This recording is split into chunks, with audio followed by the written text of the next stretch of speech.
It's the Opperman Report. Join digital forensic investigator and PI Ed Opperman for an in-depth discussion of conspiracy theories, strategy of New World Order resistance, high-profile court cases in the news, and interviews with expert guests and authors on these topics and more. It's the Opperman Report. And now, here is investigator Ed Opperman.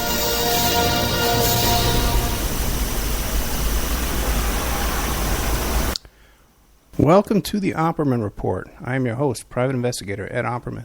This show is brought to you by Audible.com. Go to audibletrial.com/Opperman Report. You go there, you sign up for free, get yourself a free audiobook. Tonight we are live on, we are live on Talk Superstation. We are live on iHeartRadio. We are live on Spreaker.com. We are live on Wolf Spirit Radio, Awake.us, Awake.uk, and all those guys there.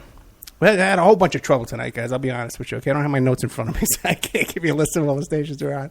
A little bit before the show, we got hit with a virus, and I couldn't open up SAM Broadcaster, so we're really under attack tonight like we've never been before.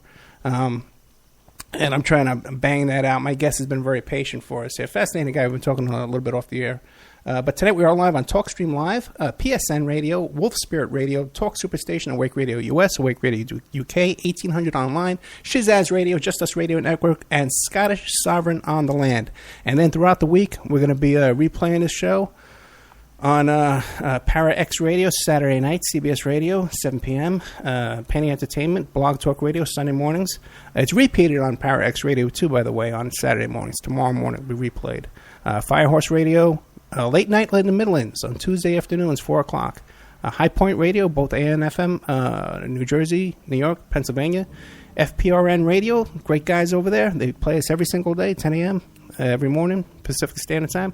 And Cave Radio Broadcasting plays us twice a week. I want to remind everybody about the good old, we set up the member section on OppermanReport.com.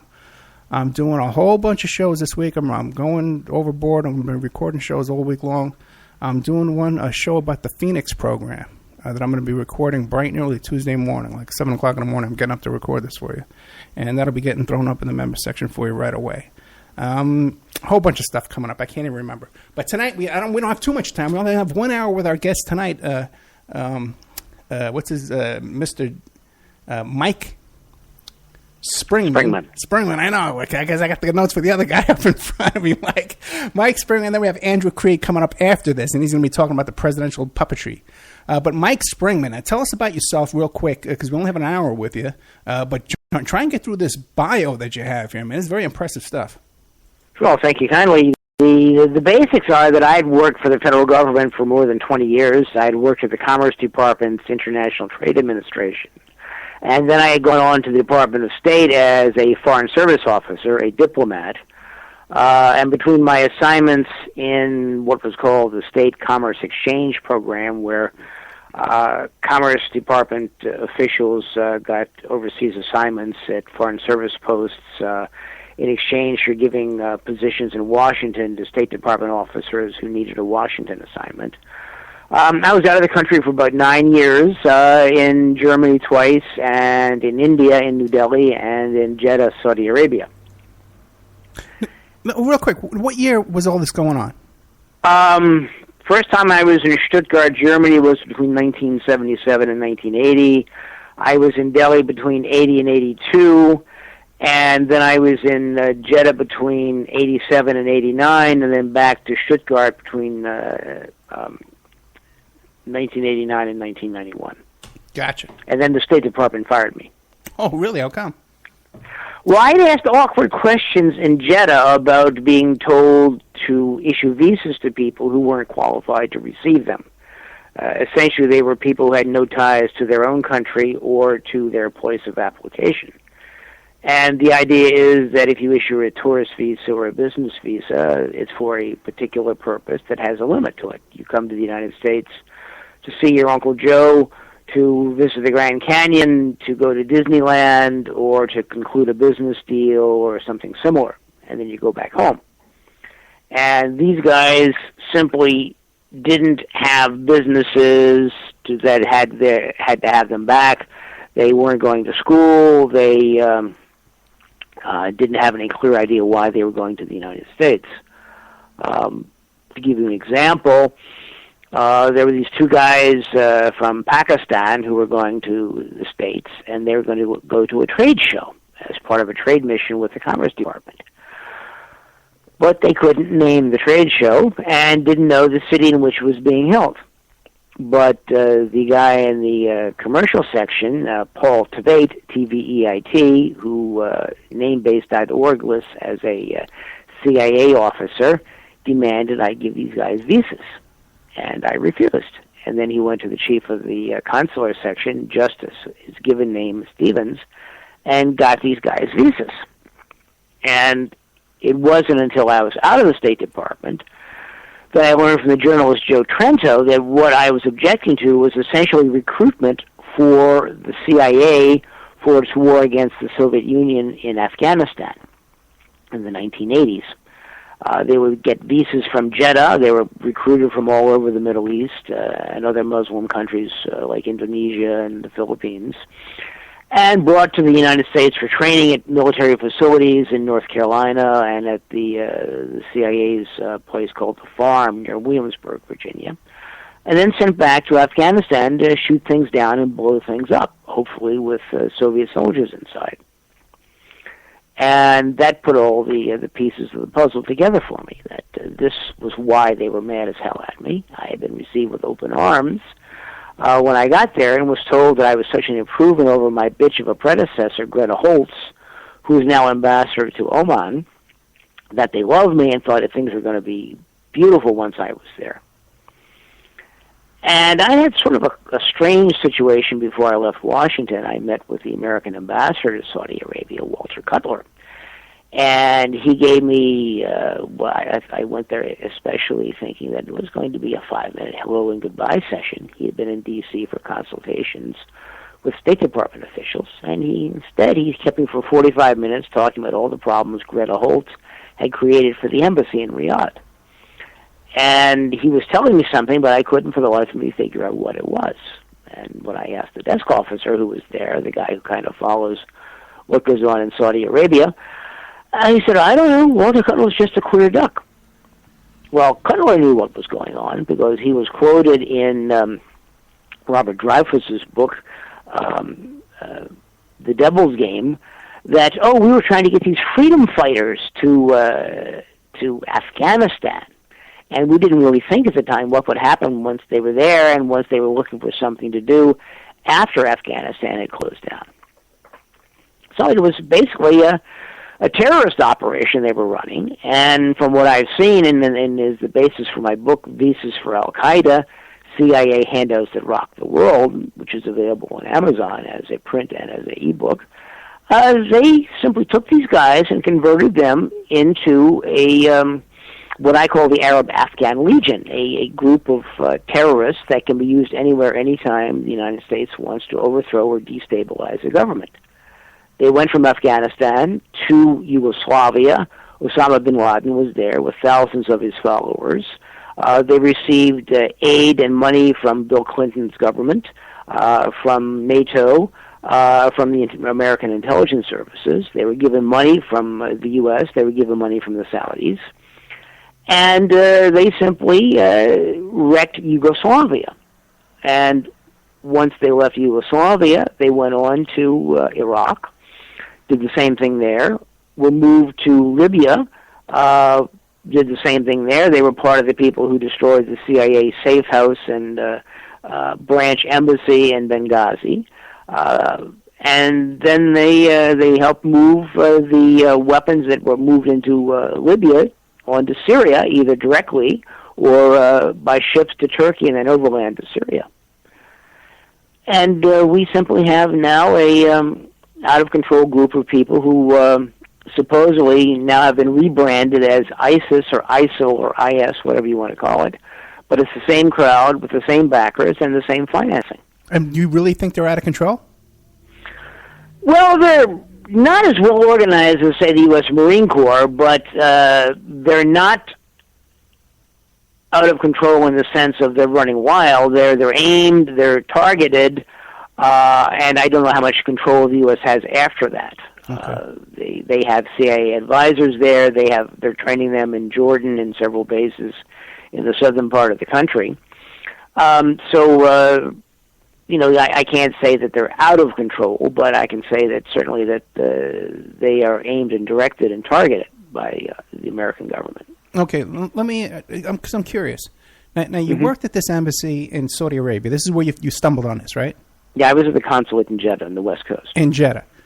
Mm-hmm. Now, your job wasn't like when they came in ones and twos at a time saying, hey, we want to go here and go there. This had to be a much bigger operation than that. Well, it wasn't ones and twos. We interviewed maybe 100 to 200 people a day. Okay, there you go.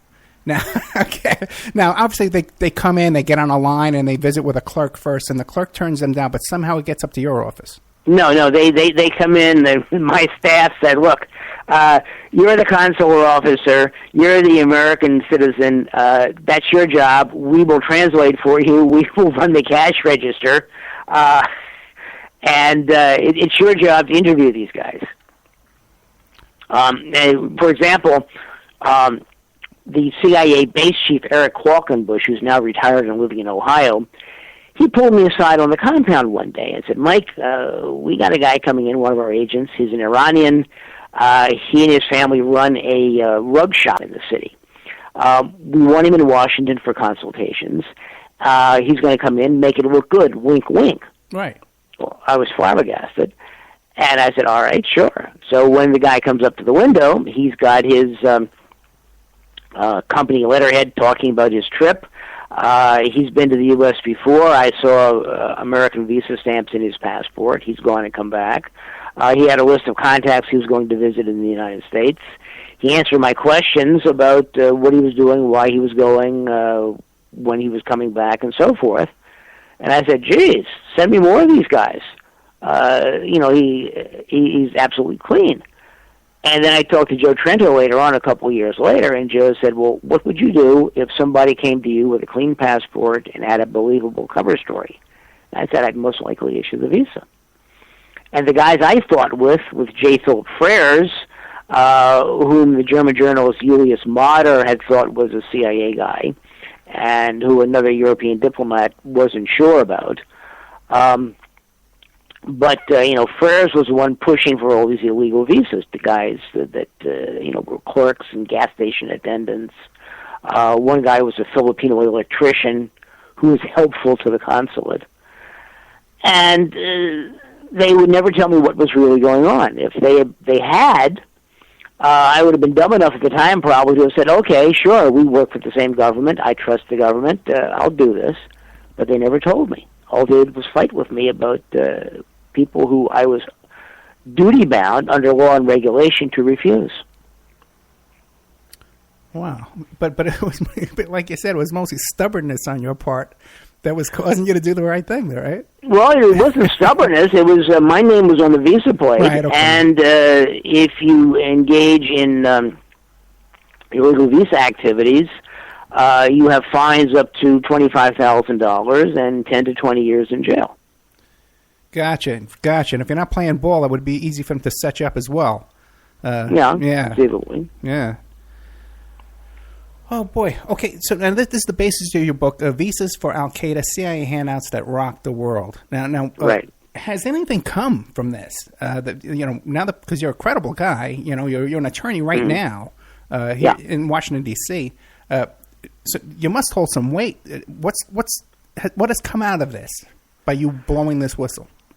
Well, basically, the federal government does nothing. I filed 2 Freedom of Information Act lawsuits when my requests were denied, and they never went anywhere. The first one, years ago, was shut down by U.S. District Judge Harold Green.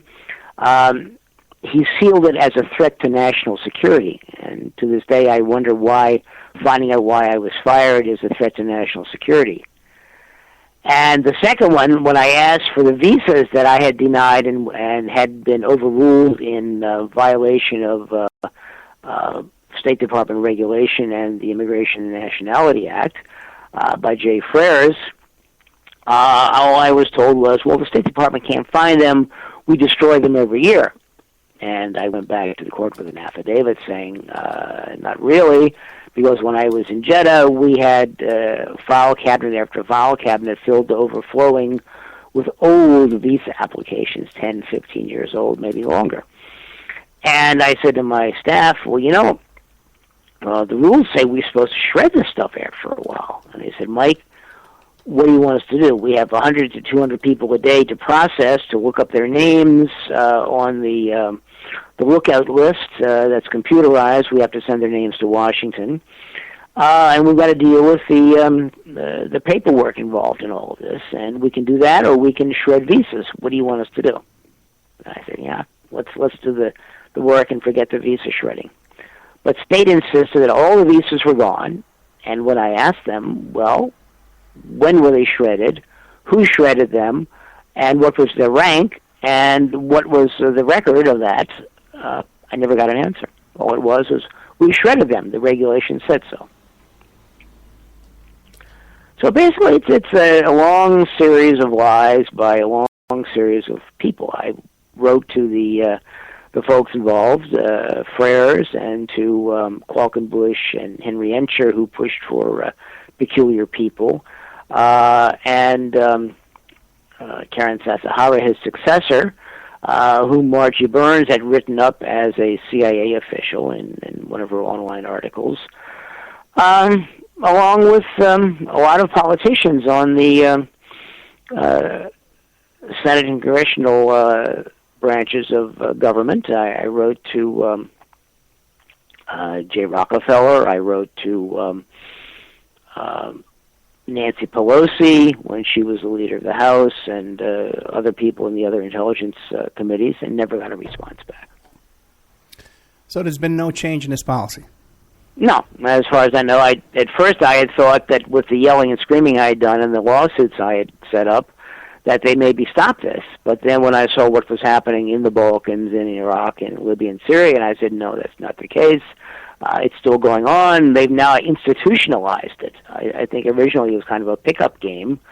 And they said, okay, let's find the worst people we can. In fact, Cheryl Bernard, the wife of Zalmay Khalilzad, the American ambassador to Iraq and to Afghanistan and to the United Nations, she said that we went out and deliberately recruited the worst, most dangerous, most violent, and most irrational people because that was the only way we could defeat the Soviet Union in Afghanistan. And these people kept on. I think they've added to the group. I once asked Colonel Schaefer, the guy who wrote Operation Darkheart at the National Press Club, I said, is it true that these guys are still engaged in fighting the Americans? Are they the guys we recruited for Afghanistan and they're simply going on, or they've either trained new people or they're still fighting themselves? And he said, yes, absolutely. And I put the same question to former Senator Mike Gravel from Alaska, and he said the same thing. They're doing it. It's continuing. And I talked to a well-connected, long-time, high-ranking government official who said, I don't know really anything about this, but between the lines, he said in the email to me, he said, if you're going to running into people who won't talk to you, that's because the operation is still going on. I even went to the former colonel in the army of Afghanistan and a planner for the resistance and the minister of the interior in the Mujahideen government, Ali Ahmad Jalali, who is now teaching at the National War College here in Washington. I'd been given his phone number and called him up, and he said, well, yeah, sure, send me an email, tell me what you want to ask me about, and I'll get back to you. Well, I did, and he never responded to any more emails. He didn't respond to any more phone calls, and he never responded to the letter I had sent him at the War College. So they're doing the best to keep the lid on, but I've seen articles in the paper. I think there was something on Huffington Post recently that a local journalist sent me that had Jeb Bush braced by a questioner, one of his press conferences saying you people set up Al-Qaeda and with your war on Iraq. Yeah. And other journalists have said, other people in Europe especially are talking about this, and they're asking questions, and they're saying basically the same thing that I'm saying in my book. Now, so we can see a pattern here, right? One thing that always struck me was that case of the underwear bomber, and where they said that he was escorted onto the plane. First, they didn't want to let him on the plane because his paperwork wasn't correct. They didn't have a visa, is the way I understood it. Well, then tell us the story and what your opinion is on that. Well, a little bit of it I know is that the Israelis were running airport security at Schiphol Airport, and somehow this guy was escorted through security without a valid visa and a valid passport by some unidentified person well-dressed in a suit. And they put the guy on the airplane. And, he supposedly has a bomb in his underwear, which is, is as insane as the guy who was trying to set fire to his shoe in the cabin of the airplane. I think, if nothing else, it helps to keep the fear alive, to show that, we're surrounded by enemies. Watch out, my God, there's a boogeyman under the dust bunnies in every bed in the world. Hey, even in their underwear. Yeah. Yeah. And right before we got on the air, too, we were talking about the Boston bombing situation. You had some information about that. What do you... Well, basically, I had written an article, Boston Baked BS, So Good When Turkeys Come Home to Roost, and Foreign Policy Journal put it up for me very kindly. In it, I'd mentioned, among other things, that the uncle of these guys who allegedly blew up the Boston Marathon, he was married to the daughter, Samantha, of Graham Fuller, who was a CIA official who organized terrorist attacks in the Muslim republics of the Soviet Union, trying to destabilize them. And I had mentioned that I'd read that Russ Baker, the investigative journalist, has a website, Who, What, Why, something like this.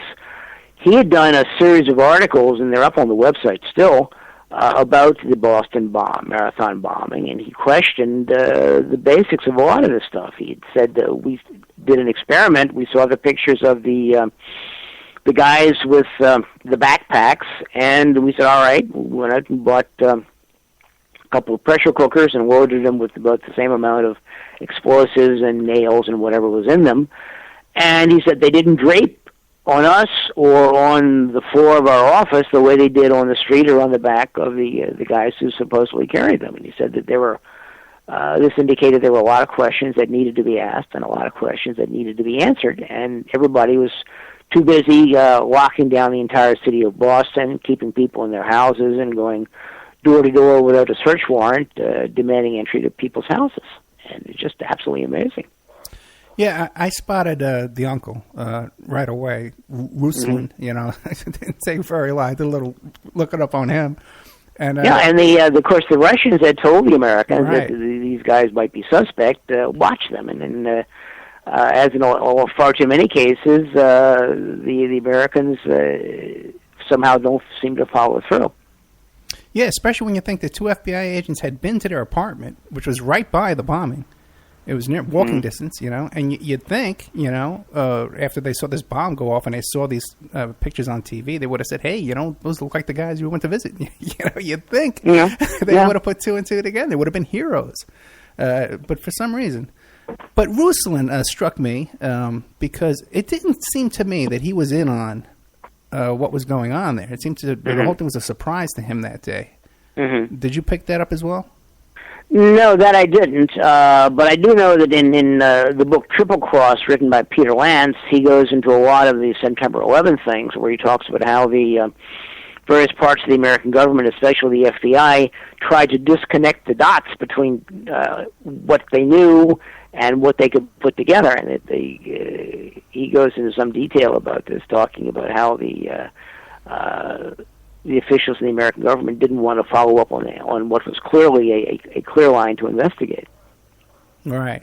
But now, when you have this kid, and he just got the death sentence today, Why isn't he jumping up and down saying, "Wait a minute, this happened, that happened. My uncle, hey man, how come he's not saying all that?" I have absolutely no idea. And meanwhile, one of his aunts, says that that's not her nephew; it's a different person. Are you familiar with that as well? No, but I've heard similar things about Osama bin Laden, that he's died several times, and the fellow that they shot in the Abbottabad compound was not him. And Seymour Hersh has an excellent article out on that hammers Obama and his story of what really went on. Oh, yeah. So what is your take on all that? I believe Cy Hersh more than I believe the American government. So do I. I would agree with that as well. I can also tell you a little tidbit. Back in around 2003, I got involved in cell phone forensics. And the gentlemen who started the company were just fresh from Afghanistan. And their job in Afghanistan was they were civilian contractors, and they had developed the software, and they were doing on-the-fly cell phone examinations there in Afghanistan looking for Osama bin Laden. And one day around 2003, they were told, "We no longer need you. Thank you. You can go back to the United States now." So that's all I can tell you about that. But now where does that? What kind of, that's my little bit of information. And these guys too, they were high up. They knew people high up in intelligence. But now they were convinced they were looking for Osama bin Laden, and the people around them were convinced as well too. But now, if we're to believe that Osama bin Laden was totally working for CIA, how is it that you have one part of the CIA looking for him and the other part is hiding him? Well, misdirection. Sometimes they don't know what the left hand, the right hand, or even the fingers of the hand are doing. I had the journalist Scott. I can't think of the guy's name now for the life of me. He had done a number of articles on various things, and I was talking to him about a client I had who was trying to find her sister. And Scott had told me that most likely one part of the alphabet soup has her and hasn't bothered to tell the rest of it. And that seemed to be the case. With Osama bin Laden, he's kind of like Toto Konstan, who is also another CIA guy. You use them like Kleenex for their intended purposes, then you throw them away. Osama bin Laden had helped the agency recruit people. He helped set up their bunkers in Afghanistan using his father's construction company out of Saudi Arabia.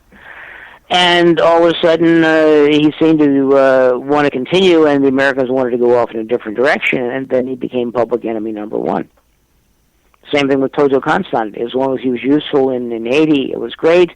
But when he turned up in the United States, they didn't seem to like this idea and wanted to get rid of him. I, in fact, visited the guy one time in a immigration prison on Maryland's Eastern Shore, and then the guy juked and jived and ducked and swerved, and he was basically waiting, I guess, to be let out because he knew too much. Okay, but he didn't. Pardon? He was waiting to be let out, but they never did. Well, he eventually got out, and then they went after him again. Okay. All right, very interesting stuff, man. Okay, I'm going to take a little commercial break here. We're with j-michael-springmann, and he's the author of Visa-for-al-Qaeda, CIA Handouts That Rocked the World. And you can find his link, his website is michael-springmann.com, and that's with two N's, michael-springmann.com. Visas-for-al-Qaeda, CIA Handouts That Rocked the World. We're going to take a little commercial break. We'll be back more with my guest. But by the way, Michael, if we talk during the commercial, the audience will hear us, so we can't talk during the commercial. Okay. Thank you very much, my friend.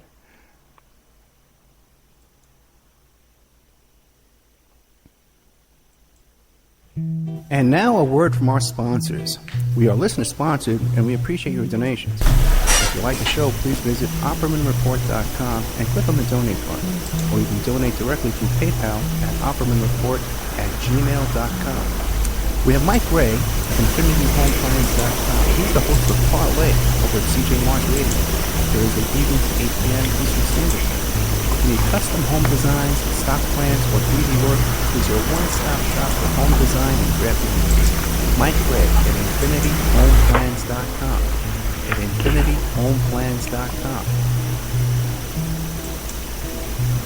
If you're looking for essential oils, stop by and check out Essentially Tammy on Facebook. She's young, living essential oils independent distributor. Using 100% therapeutic grade oils that help support the body's natural functions. Visit the website posted Essentially Tammy to see the current deals, or email at jocotami, JOCATAMI.com, or call 352-239-8546. 352-239-8546.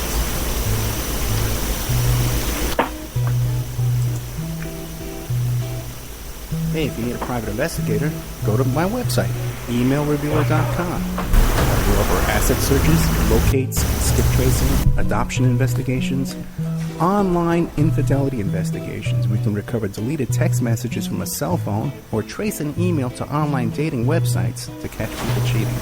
That's emailrevealer.com, or you can call 800-572-9762.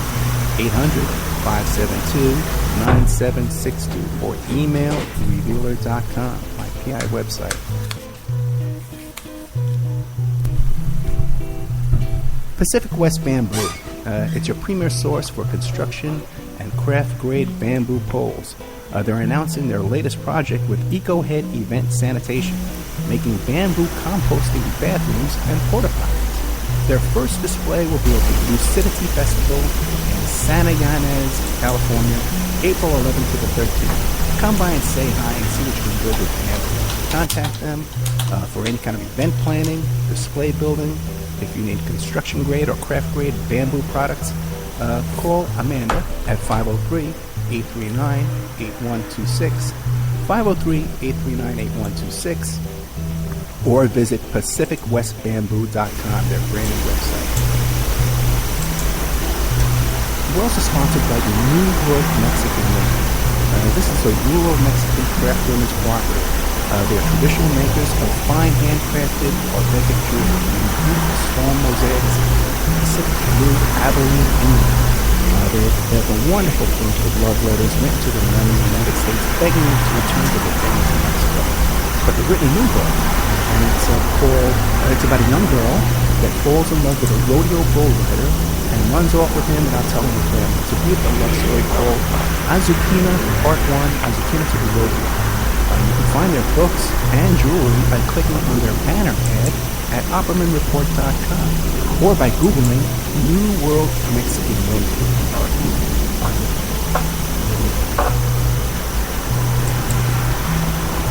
You can also promote your business or website right here and have your ad played all over the world 7 days a week by emailing OppermanReport@gmail.com or calling 800-572-9762.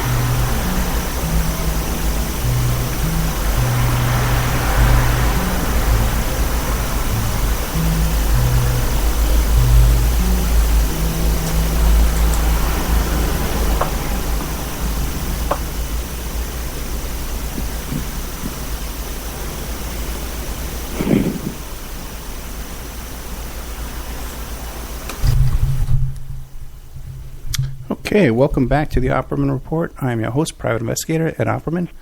Show's brought to you by Audible.com. Go to audibletrial.com/Opperman Report and get yourself a free audiobook.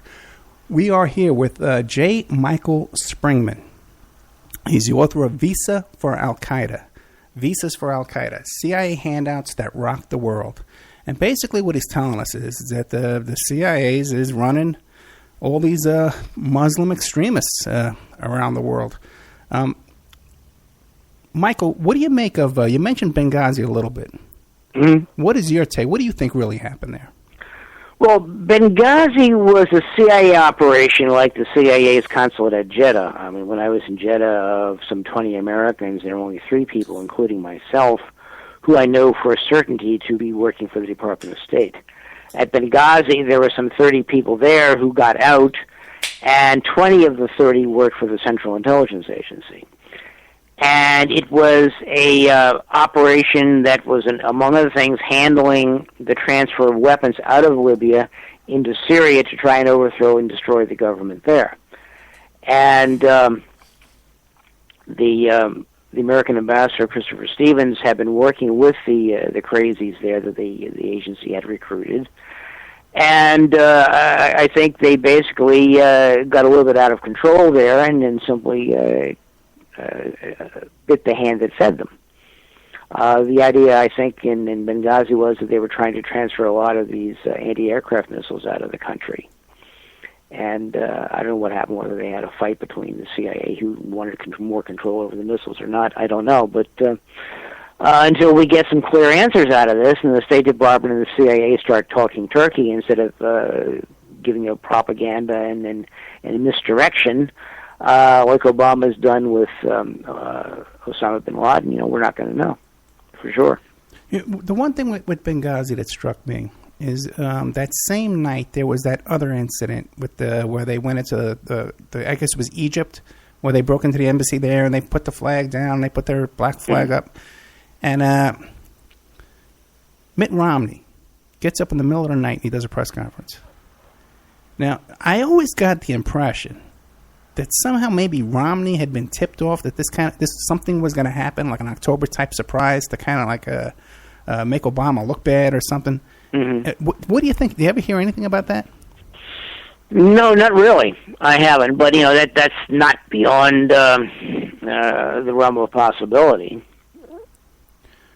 Because as well, McCain is pretty chummy with these militias and those guys. Oh, Jesus God, he goes over there and has his pictures taken with terrorists. Yeah, I know. Now, how does he get away with that?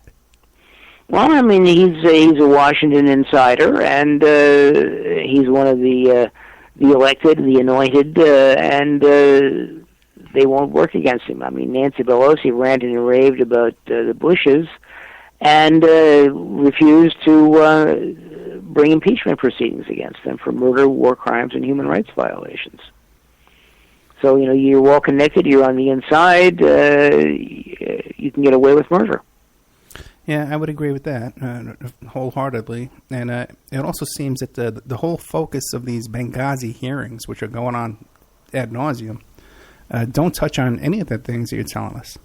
No, I mean they're totally trying to make Hillary Clinton look bad. Of course, she does that herself. But it's all misdirection. It's sleight of hand. You keep things going. You don't talk about what the real issues are. And you see that every day on the front page of the newspaper, or what's not on the front page of the newspaper. All right. Well, what else is going on that maybe I'm missing that you think you can, with your insight, that you can kind of reveal to us? Well, one of the points I make in the book is that between 1/3 and 2/3, depending on who you talk to, of the people who supposedly work for the Department of State don't. They work for one of the American intelligence services. Right. I once talked to a former station chief who told me basically 1/3 of the people work for the CIA. I talked to a real Foreign Service officer, Jay Hawley, who's now retired from state, and he said it's about 1/3. But at Jeddah, it was just about everybody, and there was this Canadian publication, Spooks in the Foreign Service, that I've not seen but only read about on namebase.org, that says it's about 60%. And they named some of the people I knew in Jeddah, like Tveit and Stephanie Smith, who was the counselor for consular affairs in Riyadh. They said she was one of the CIA officials. So, it's the State Department doesn't run American foreign affairs. The agency does. Right, and I can agree with that and confirm that, because when I go to PI conventions, you run into a lot of guys that were former CIA or former intelligence, and almost always they'll say, "Oh yeah, State Department." And it's not the guys that do the work. It's not the the commercial attaché or whatever. It's also the head of the operation. For example, when I was in Stuttgart the last time. They had two successive people, Doug Jones and D-A-Y-O-N Mount. They all had careers that had them showing most of their time being spent in Washington. And they had two excursion tours, one to Greece and one to Scotland. And when I raised this with the Department of State, I was writing an article about Mount. I was told by the legal advisor's office not to connect Mount and Jones with the Central Intelligence Agency because that would be illegal. Richard Helms had been ambassador to Thailand, and he was the highest CIA official. So, they're everywhere. Yeah. And they're kind of like termites, only they do more damage than termites. And it is illegal to out someone as being a CIA agent. Unless they do it themselves. Somehow they can do it. You read the newspaper and so-and-so has died, but then he worked for the CIA. Well, if it's a secret, it should be a secret forever and ever and ever, not just when it's convenient. Now, what about in Venezuela? It seems that they just recently kicked out a bunch of our ambassadors and stuff down there. Mm-hmm. As a matter of fact, the reason why they kicked them out was because they said that they were plotting to disrupt the power grid, and then about a month later, the whole power grid went down. Now, the CIA apparently is behind the food shortages that are rocking the country. They didn't like Cesar Chavez because he was doing a good job for the people. He was trying to improve their standard of living. And the American government wants control of all of Latin America and is very unhappy that Chavez rocked the boat. And his successor, Maduro, is doing the same thing, and they're doing their damnedest to overthrow the government. They did it at one time with Chavez, and he managed to get back in. And they want Maduro out, and they'll have shortages. They will do things to the power grid. They will organize street riots and things like this.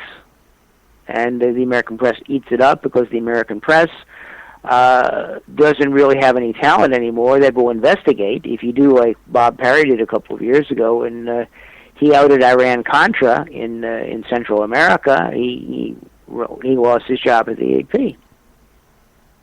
Or Gary Webb, the guy that talked about the CIA being involved in drug running, bringing crack cocaine to the United States. And he lost his job at the San Jose Mercury, couldn't get another job in the news business, and supposedly shot himself in the head twice. Yeah. As a matter of fact, one of the stations that this show will be playing on is Firehorse Radio, which is owned by Chip Tatum, the CIA agent who was involved in Iran-Contra and was pardoned by George Bush. And as a matter of fact, it's interesting that, I've never had a chance to ask him, but he was in Venezuela during the time that Chavez was catching cancer. And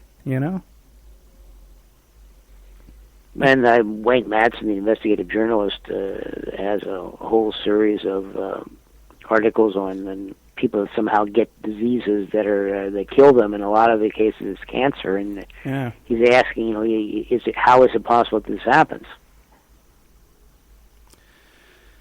Yeah, it's frightening. It really is, and especially like a night like tonight when I have all these kind of technical problems right before the show comes up. We get someone's trying to come into my Gmail account, and one of my programs won't open up. And we try and bring this information forward.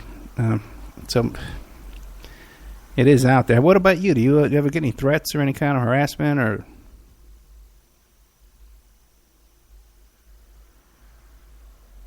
Are you there?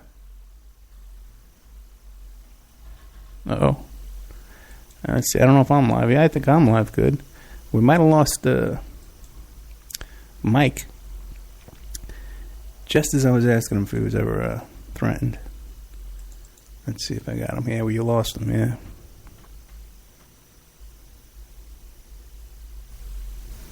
The call cut off with Mike here. I'm dialing him back up. Very interesting, though. Just as I was asking him if... Hi, we got cut off. Yeah, just as I was asking if there was ever any threats on you. You disappeared on me, my friend. I got nervous there. But thank God you're okay. Well, people ask me, aren't you afraid having written this book? And I tell them, well, I don't stand too close to the edge of subway platforms, but other than that, I don't look over my shoulder all the time. Yeah, but have you had any serious problems, serious ones? No, I haven't. What I get is basically an awful lot of spam in my email accounts, and I get more and more crank calls on my cell phone and on the home and the office numbers. So it's that kind of nonsense. Yeah, I got you. Yeah. But I did have one. I was talking to a journalist the other night at dinner, and he asked me the same question. Because he said he'd written an article about the CIA, and he had a call from the agency telling him not to print it, and they wanted to retract it. But so far, that hasn't happened to me. Oh, really? Did the agency call him up and want him to retract the article? That's what he told me, yeah. I was flabbergasted. I got to go look for the article. Did they offer him any money or No, he didn't say that. Just do us a favor and drop the article? Yeah. Oh, that's interesting. And he did. They printed it. Yeah, well, I'm sure, yeah, Oh, boy. So what are you working on now? Basically promoting the book. I'm trying to blast loose enough information to maybe do a sequel or a second edition to find some real people who are really involved who will sit down and talk to me. I did have some personal interviews with some Iraqis and some other people who helped me with the book. But I really like somebody like, Ali Ahmed Jalali to sit down and tell me exactly what they were doing. I talked to people like Milt Bearden. He wouldn't talk to me about the operation. He was one of the three people who ran Afghanistan for the CIA. He and Gus Avro-Kratos, who's now dead, and this guy Mark Sagaman or Sageman, who lives in Rockville, a Washington suburb. I met with him, and he really didn't say anything. He said, we didn't do anything. We just, we were running the war and we recruited only Afghans for the war. We didn't recruit any Arabs or any Muslims outside of Afghanistan, which is basically not true. But we'll see if I can get somebody pissed off enough to talk to me or scared enough to protect himself, maybe. I don't know. Let me ask you this. Now, how come, if they put together these militias out there, right, how come none of them ever go rogue and attack Israel or do any kind of do operations that aren't under control? Well, I've read that the Israelis like them because they're too busy disrupting the Arab world, which Israel sees as its enemy, and as long as they're doing that, they're quite happy. No, I would agree with that, but some of these militias must go rogue once in a while. Like some of these guys must be true believers in what they're doing. Mm-hmm. Not conceivably, but they're easier pickings elsewhere, I guess. Yeah, that's true too. Yeah. And of course, the Saudis, who apparently have a sub rosa relationship with the Israelis, are paymasters along with the Gulf states for these guys. So they don't want to destroy the chances of cooperation with Israel by turning the crazies loose on them. Right. What about Plus, they're in Egypt, for example, the military dictatorship is working very hard to keep up its good graces with Israel and blocking movement of goods necessary for the people in Gaza to rebuild their destroyed houses and economy.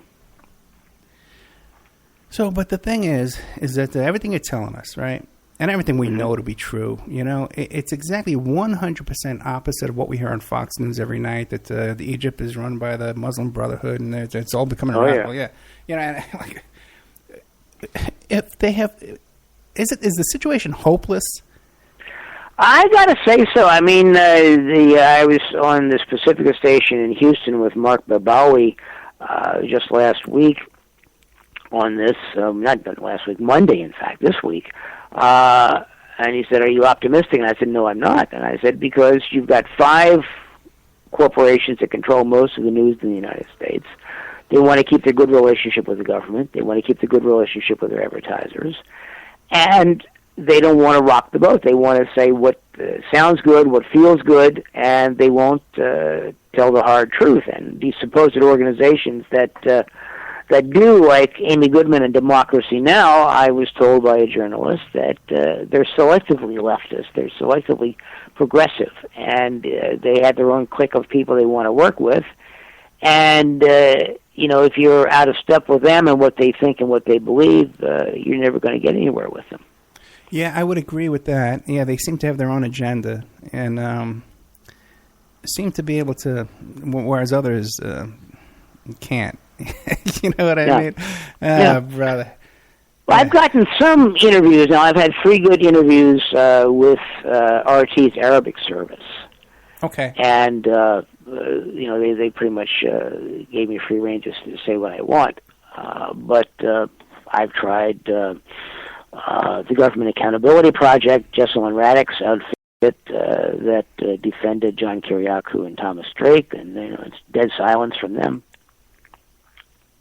And I think what it is that Drake and Kiriakou were people who had a very specific, very limited situation that could be easily grasped and easily explained.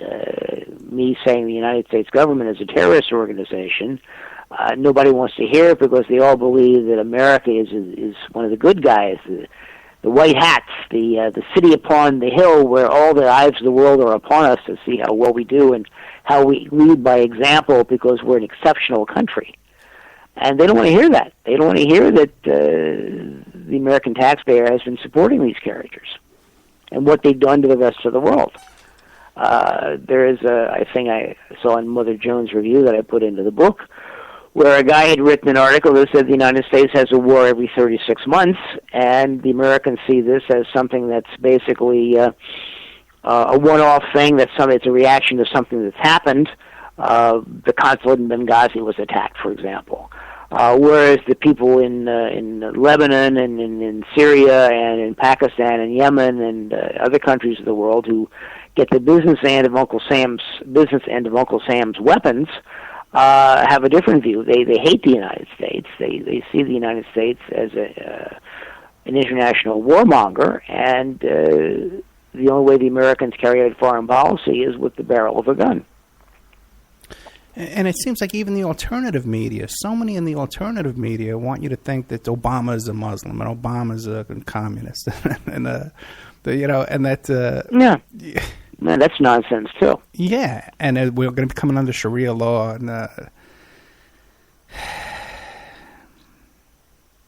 I get all kinds of emails from people who ought to know better, and they go on and they rant and they rave about Arabs and Muslims. Yeah. And, why do I defend all these foreigners? Why do I associate with foreigners?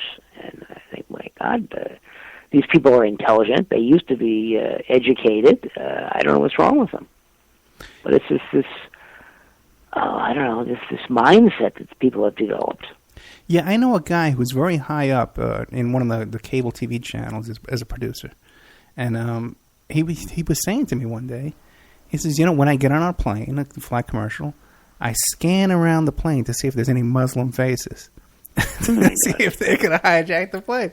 So he's obviously not in on it. He's not in on he's a true believer, man. Yeah. Well, I tell people it's not the Lebanese that are bombing the United States.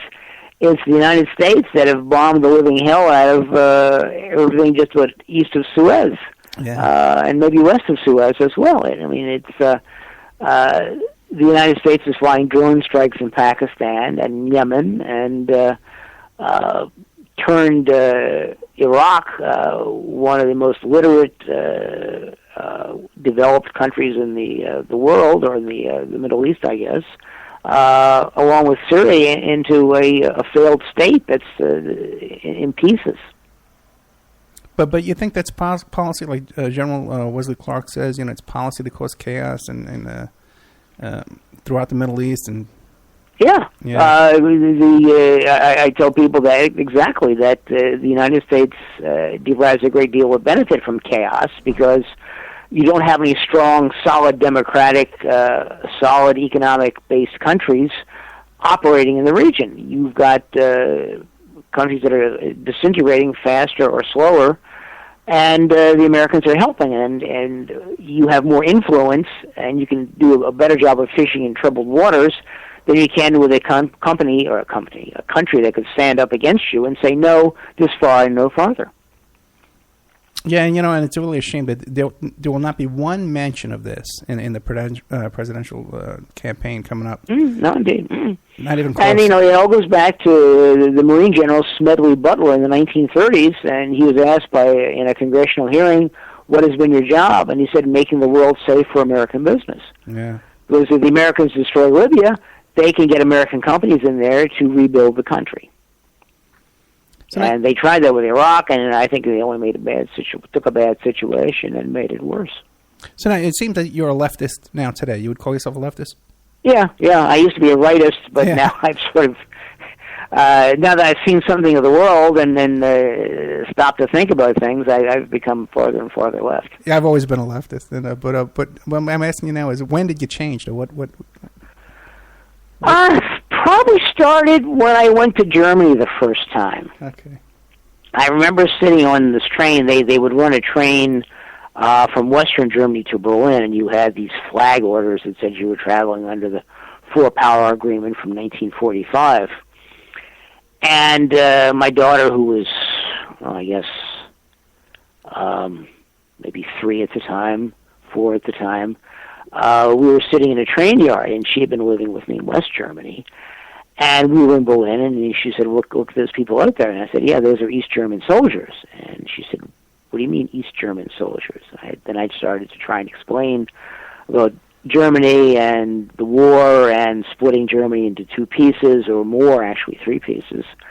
And the more I tried to explain this to her, the more I realized that the history from the end of the war to the present was a crock, that it was... it disguised what was really going on. It disguised the power politics and the angling for position and control. And that's when I started to change. Interesting. You were teaching her, but you were kind of teaching yourself at the same time. Pardon? You were teaching your daughter, but you were kind of teaching yourself at the same time. Yeah, exactly. I mean, it suddenly occurred to me that, hey, she's right. You can't understand it because the straight history is not correct. Yeah. Oh, boy. Okay, we're down to the last, 4 minutes, and then we're going to be bringing on Andrew. What do you want to leave us with, and how can we find your book and your website? And you pro bono work for Arabs that are in trouble? I've done pro bono work more for organizations. I used to be a member of the American Arab Anti-Discrimination Committee, and I've left them because they're not as much of a civil rights organization as they think they are. But I would help them, I would advise them, and they would occasionally send me a client, and I would give them a reduced rate. Unfortunately, law is a business, and if I don't have money coming in, I don't pay the real estate, I don't pay taxes, I don't pay for groceries. So I'm willing to help people, but I'm not going to do it free of charge. But the book itself, you can get it on Amazon US, Amazon in Britain, Amazon France, Amazon Germany as a print or an ebook edition. And to leave people with something and to think about, I've got to say that you've really got to start questioning why we have a one-party government. The Democrats and the Republicans claim they're different, but both parties seem to support this forever war. Currently it's targeted against the Arab and Muslim world, but who knows what will happen next. They're trying to overthrow the government of the Ukraine, and they've done that, in fact, and they're working to encircle Russia and overthrow the government there, so they're going to have to start paying really close attention because these people have half the world's supply of atomic bombs. They've got to stop and get control of their government away from the professional politicians and the Central Intelligence Agency. What do you make of a lot of people who consider themselves to be awake or alternative? They look to Putin as being some kind of savior. What do you think about that? They look at him as being what? Some kind of savior, like. Well, he's doing a good job of bringing Russia back from the collapse in 1991 when the country disintegrated, when the Soviet Union broke up into a series of independent states, and the economy fell apart, and I think he's done a good job, and I know people who hate him, but I like President Putin better than I like President Obama. Okay. Well, we're with Michael-Springmann, and he's the author of the book Visas-for-al-Qaeda, CIA Handouts That Rocked the World. His website is j-michael-springmann.com. That's with 2 N's. And you can find links to his book and his website on the Opperman Report blog. Michael, thank you so much for coming on and giving us all this great information. Well, I'm pleased and honored to have the opportunity to talk to your listeners. Anything comes up, give me a call. We'll bring him right back on. Okay, great. Thank you, sir. Thank you very much. Bye.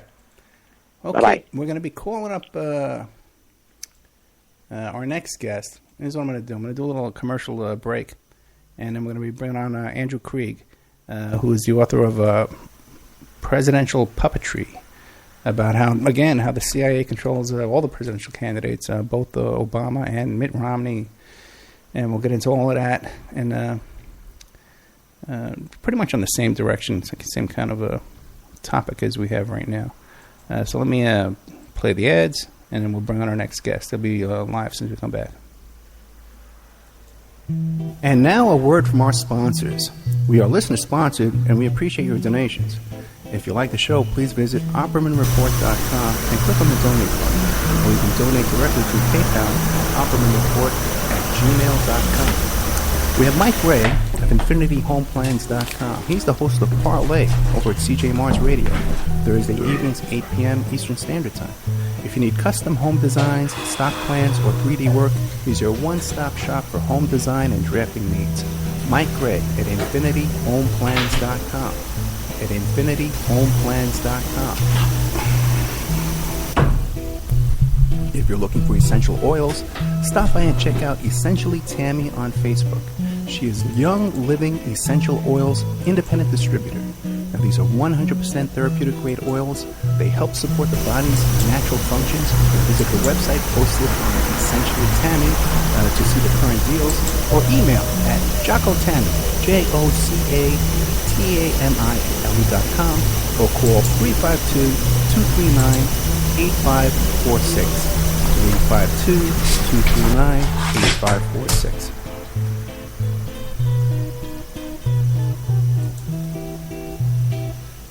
Hey, if you need a private investigator, go to my website, emailrevealer.com. We offer asset searches, locates, skip tracing, adoption investigations, online infidelity investigation. You can recover deleted text messages from a cell phone or trace an email to online dating websites to catch people cheating. That's emailrevealer.com, or you can call 800-572-9762. 800-572-9762, or email revealer.com, my PI website. Pacific West Bamboo. It's your premier source for construction and craft-grade bamboo poles. They're announcing their latest project with EcoHead Event Sanitation, making bamboo composting bathrooms and porta potties. Their first display will be at the Lucidity Festival in Santa Ynez, California, April 11th to the 13th. Come by and say hi and see what you can build with bamboo. Contact them for any kind of event planning, display building. If you need construction grade or craft grade bamboo products, call Amanda at 503-839-8126, 503-839-8126, or visit PacificWestBamboo.com, their brand new website. We're also sponsored by the New World Mexican Women. This is a rural Mexican craft women's cooperative. They are traditional makers of fine handcrafted, authentic jewelry. They use beautiful stone mosaics and Pacific blue Abilene inlay.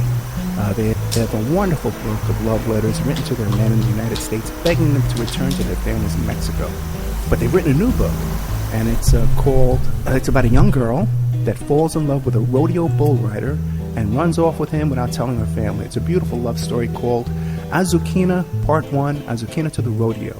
You can find their books and jewelry by clicking on their banner ad at OppermanReport.com or by Googling New World Mexican Women.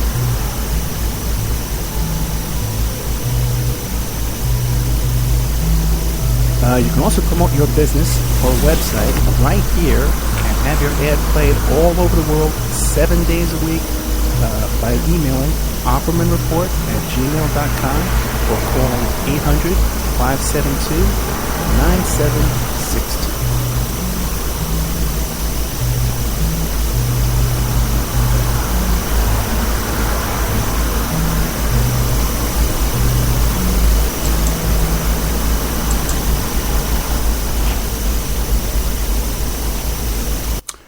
Welcome back to the Opperman Report. I'm your host, private investigator Ed Opperman, and the show is brought to you by Audible.com. You go to audibletrial.com, Opperman Report. You go there for free, you sign up for free, get yourself a free audiobook, and that helps support the show.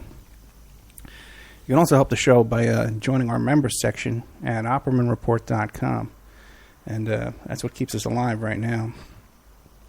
Also, if you want to have your commercial played on here, just get a hold of me at OppermanReport@gmail.com. I got great rates, and that spot's available, too, where I say at the beginning, brought to you by Audible.com. That's available. I would love to sell that spot to a good local sponsor, one of the cool people we got, like Mike Ray or Amanda, or the New World Mexican Women. Give it to someone like that, a local company, rather than some big giant corporation. Okay, I'm going to be bringing on our next guest here, Andrew Kreig, and he's the author of Presidential Puppetry. Now, I'm going to kind of do this on the fly because you have no idea the technical difficulties I've had today. Normally I got technical difficulties, but this was a really rough day. As a matter of fact, I got a virus today, and I got it from Andrew Kreig. So let's see. Andrew, how are you? We're live on the air on the Opperman Report. Great. How are you, my friend? Doing good. I heard your previous interview, and I'm thrilled to be on the show myself, Ed. Thank you very much, and thank you for helping me book Mr. Michael Springmann, a very cool guest, and you helped me out with that. Thank you very much. Oh, there's a lot of great information there, and so many timely topics that are in the news right now, and that actually I've studied, and I found your discussion quite enlightening, and I may even be able to add a few things about some of those topics. So, well, great. Fire away. Okay. Well, let's start with who you are and about your book, Presidential Puppetry, and presidentialpuppetry.com, and give us a little background on yourself, and then we'll get started with you. Okay. Basically, I'm a longtime reporter, which was my first career, covering stories for Metro Daily. And then I became an attorney, and then a business executive, and then I went back to my original job as a reporter, because there were so many things that I saw in my 25 years here in Washington that just didn't seem to make sense. So after a dozen years heading a global trade association in the high-tech sector, in 2008 I began investigative reporting, taking a look at criminal prosecutions that didn't really seem to make sense. And I wrote up a number of exposés, as I used to do probably 25, 30 years before, on places like the Huffington Post and elsewhere. And then nothing happened after the facts were exposed, often in very high-profile cases, mind-boggling problems. And so then I started digging deeper, looking at, well, who's appointing these judges and prosecutors? Yeah. And that led to the whole world of political opposition, stuff that just happens in the news behind the scenes that even most reporters don't know anything about. Basically political hit jobs that are made to just look like ordinary events. Sometimes people are framed and sent to prison, sometimes just exposed in sex scandals. And that led to this book, Presidential Puppetry, Obama, Romney, and their masters.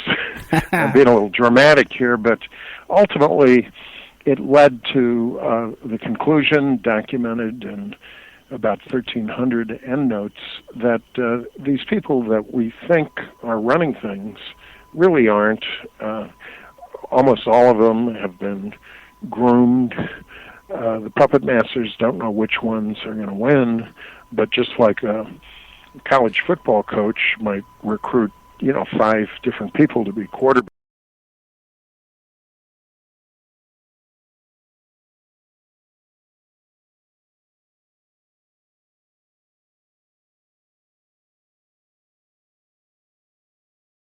involved with the CIA or FBI before they entered politics. And that part is kept secret. And these kinds of hidden relationships are not necessarily all bad. I mean, I covered law enforcement, and of course most of what they do is a good thing for the public. But the things I'm talking about should at least be known, and they're not known for many of the reasons that you talked with Mike about, and which I think you know from your career as a PI. So that's kind of the background. Well, give us an idea here, Andrew, because everybody knows that Obama's a Muslim. Everybody knows that he's what do you call it? A terrorist, probably, right? And he comes from Kenya, right. You know. And he's no, a Marxist. Yeah, he's a Leninist. He's a Stalinist. Yeah. So, what did you come up with along those lines? Well, I often try to make it a dialogue so as not to seem like a know-it-all. Actually, some people don't like the dialogue, but I haven't tried it out here, so I'll do it. But I'll often, at a lecture, ask people, okay, I've got a little prize here, and I'll give away a book or a coffee mug, and I'll say, who can tell me what President Obama's first job out of college was? What did he do? And I almost never have to give away the book or a mug. Nobody knows. And I'm talking about reporters, you know, who I just got back from the National Press Club. By the way, I'm based right on Pennsylvania Avenue, almost a stone's throw, not that I would, from the Justice Department, FBI headquarters. So I'm right in the middle of things, and I belong to a number of the major press clubs and organizations, and sometimes I'll just ask that question. What do you think President Obama did? They don't know. And more important, people don't care. Yeah. I might ask, what do you think President Obama's mother did for a living? And most people don't know, they don't care, or they're completely wrong. So now that your listeners have had a chance to think about that, should I mention what the answer is and why it's important? I'll take a guess. Didn't he work for Baskin Robbins at one point in his life? Oh, yeah. No, his first job out of college. I don't know. Well, nobody knows. Yeah. Except it's right there. Except it's not there. So in his autobiography, he doesn't mention it. He just has a paragraph that says, well, I work for some research company, and it was so boring, I wanted to be a community organizer. Really? And so that's kind of the way most people look at it. And they say, well, gee, whatever his job was, it was boring, right? So why should anybody care? Well, the actual answer, and I discovered this when a friend of mine and Mike Springmann's former Navy intelligence officer, Wayne Madsen, who's also an author, took me to the National Archives in February of 2009. So everybody's all abuzz, because here's this new community organizer. President Obama's taken office, and he's a big liberal, and everybody's saying, well, he's leftist. He hung around with radicals, and, but other people say it doesn't matter. He's going to be a progressive. So Wayne takes me to National Archives because he knows I've gone back to reporting after business. He wants to show me how to look up declassified CIA documents, which is a little bit of a process, but so he was doing some of the same research for himself. So we get this thing, and so here's the answer to it. President Obama worked from 1983 to 84 for Business International Corporation. And that sounds kind of boring, particularly if you know that it was an import and export research company. But Ed, the story starts getting more interesting when you see the document that he called up that quoted the owner or co-owner as saying it had been a CIA front company. Really? Yeah. so, and then you start thinking. I think from your photo and voice, you're too young for this, but I'm sure you've heard of James Bond, and particularly in the early movies and books, before they got infatuated with gadgets, you see that James Bond, when he introduced himself, didn't say he worked for a spy company. He said he worked for an import-export company, Universal Exports. And that's what Valerie Flame worked for. And that's what a lot of people work for, because it sounds so stinking boring, but it kind of explains why people would go running around the country and study things. And so just like Mike Springmann, your previous guest, says that a lot of the Foreign Service officers are really CIA, working for an import-export research company is a great cover. And it makes a lot of difference if you're a community organizer after you work for the CIA front company. Yeah, that's right. And then you go back to the mother's work, and everybody thinks, well, she's some hippie, single mother. She's trying to help the poor people in all these places. And then, again, I'm not the original researcher on a lot of this stuff, but I did put together a kind of comprehensive book of 50 years of this history. And you start looking at, well, who did the mother work for? Well, it's a little vague. But you start penetrating, and you see, wait a second, her boss was Peter Geithner. Now, where have we heard this name Geithner before? It's the father of Tim Geithner, the Treasury Secretary. Oh, boy. Okay. And this is in Indonesia. Peter Geithner works at the Ford Foundation. You say, oh, those are the nice people who hand out the money to everybody. They're very nice people. Well, who was head of it?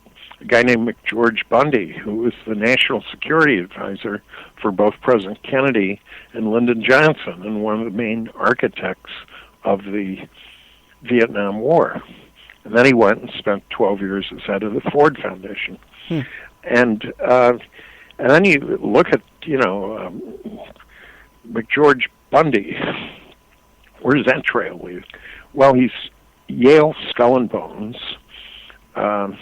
Only 15 people a year picked to be Skull and Bones. By the way, in 2004, two of them, John Kerry and George Bush, were running against one another for president. What a coincidence. At any rate, McGeorge Bundy, who's on top of this, suddenly goes from helping run the Vietnam War, which was a CIA operation at the beginning. And he never went to graduate school, but he's becomes dean of Harvard College in the 50s, and he hires both Kissinger and Zbigniew Brzezinski to be faculty members, both of whom become national security advisors themselves. And when Obama went to Columbia, the head of his department was Brzezinski, and then he picks Brzezinski to be his major advisor during his 2008 campaign. And where do we hear this name Brzezinski? Oh, Mika Brzezinski. She's on MSNBC.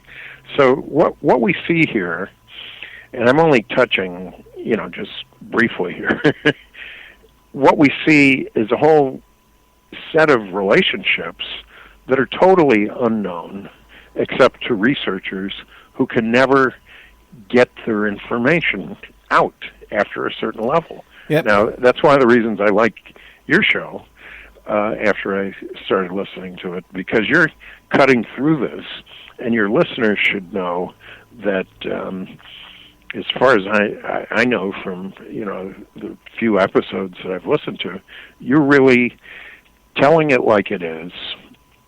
And if they go to other sources, there's a high chance that this kind of information is going to be blocked for some of the reasons you were talking about with Mike, but also a certain human element of arrogance and curiosity, lack of curiosity.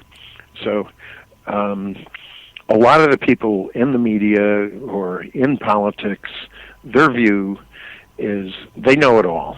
So they actually become angry at, as I've seen, at even a slight bit of this conversation. Yeah. Because it threatens their ego, their job, their worldview, and it's amazing. I mean, and yet, if somebody is not personally involved, let's say a cab driver or a waiter, I find that they're often curious, and their questions are very smart, often, but they don't have the emotional hang-up that they know it all. And I hope I don't project that. I'm trying to talk quickly, but I am constantly learning new things, reading new books, and doing it with a view that I've still got a lot to learn. But a big advantage that I have is, one, I don't feel threatened by what I don't know, so that I can look at it. The other thing is I'm pissed off, frankly, because as an attorney in Washington, as a longtime reporter with more than 40 years' experience, I'm supposed to know this stuff, and it's been denied me, and I feel like a chump because it's right there if you know where to look. So let me end on that. Let you get in your question. Because you know what? You were talking about how, you're right. We're going to catch hell for this show tonight. Because on TalkStream Live, which is the ratings book for all the online radio shows that are on right now. Right now I can look at it. Michael Savage is number 1. We're number 8. We're ahead of Sean Hannity right now. But in the hashtag, I put Obama is CIA. And you know as well as I know, that the knee-jerk reaction, 90% of the people on that, on that right-wing, website are going to see that their heads are going to explode. This guy's crazy.